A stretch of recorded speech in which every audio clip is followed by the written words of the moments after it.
அதாவது மாபெரும் சபைதனில் நீ நடந்தால் உனக்கு மாலைகள் விட வேண்டும், ஒரு மாற்று குறையாத மன்னவன் இவன் என்று போற்றி புகழ வேண்டும்.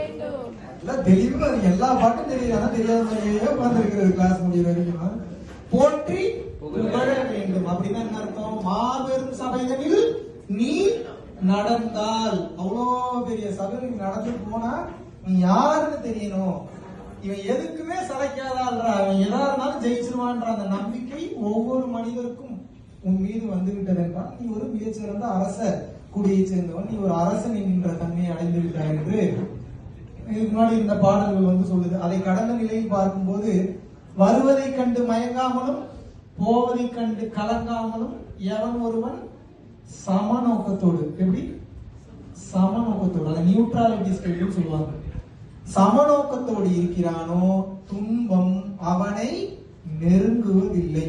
இந்த ரெண்டு வார்த்தைக்கும் மிக சரியாக பொருத்தமாக, சும்மா மைக்கு கொடுத்தாங்க புகுந்து பேசணும்னு வராது. உண்மையாலே ஏதாவது இருந்தா தான் இங்க இருந்து வரும், இல்லைன்னா வராது.